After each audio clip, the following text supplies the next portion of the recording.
third year day may BA. Tas nami isa ka pangutana sa imo.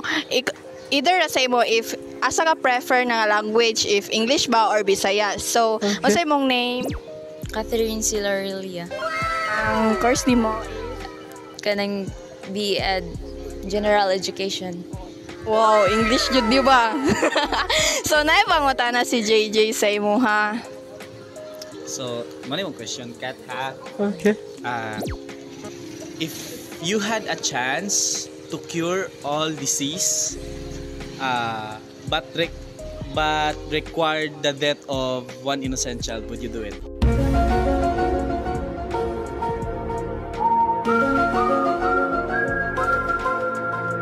Bisaya na lang. Ang kaligtasan sa tanan is more important than kanang iligtas nimo ang isa ka innocent child kay kanang kaamang good kanang So, yes ang imong answer? Yes. Okay, then So, why? mo na. Okay. Then why? Yes siya kay kanang kuan man kanang mas importante nga mabuhi tang tanan kay kung wala na humanity kay kuan man tungod man sa disease so naay possibility nga mga matay ra tang tanan so maapil pud tong isa ka innocent child. So, thank you so much. Hi, BA day may third year. So, nami pangutana sa inyo. Okay lang if makadisturbo me. Okay. Okay naman. So, unsa inyong name? My name is Ram. I'm Aryan. So, inyong course is BSED, major in English. freshman mo? Yes. So, sige, go. So, amo pangutana is na pangutana si JJ. If asa mo prefer kung unsa inyong English ba or Bisaya, okay ra mi ana. Yes. Okay, so here's the question, ha?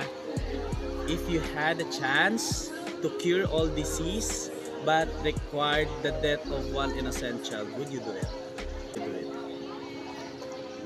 Honestly, no, because I believe that saving, why would you sacrifice a life and then save a lot of people, diba? Like, doesn't make sense.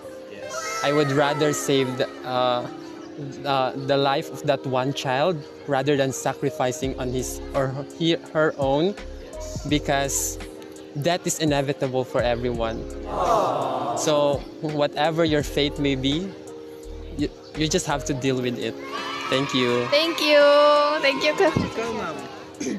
For me, kasi maka-hate ha, pero No, for me, kay Koan, mag-hate ko siya para unique. Go. For me, kay, I would save thousands of life or cure ang all disease for in order to, pero kailangan pati ng isa ka bata kay we should be practical nowadays nga kung mas mulaganap gid ang mga diseases murag mas hadlok gid siya kay mas maapektuhan ang daghan kay nga tao.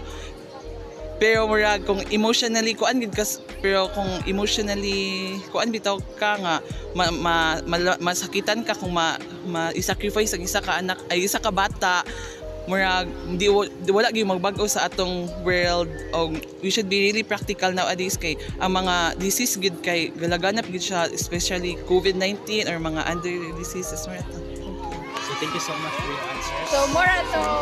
Thank you.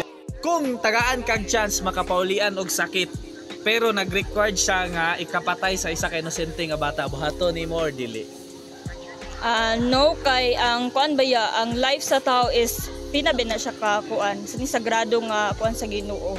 If imo siyang kuan mo patay ka then more gyapon ka og ang samot na kung ang kana nga bata is imo bitawng kuan kadugo or imog yung anak mahimo gid siyang sala nimo. Unya dalon gid nimo ang imong regret sa pagkatiguang nimo. Bisan pa og maghatag ka na og dako bitaw nga kuan impact sa mga tao samot na og sila ang kuan kung daghan maayo unya ikaw naguol nga namatay na siya. Okay, so thank you so much for your answer. No, Kung tagaan kag chance nga makaulian kag tanan sakit pero required nga ikapatay sa isa ka inosenteng bata, buhaton ni mo or dili? Buhaton. Okay. Why?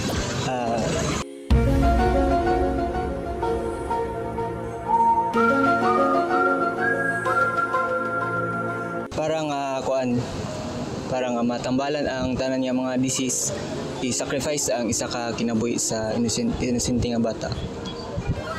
Okay. So I have a question. If you are a father, would you sacrifice your son or your child just For to just to heal the disease of the other people. If you are Would you do that? Would you do that? Yes, I will.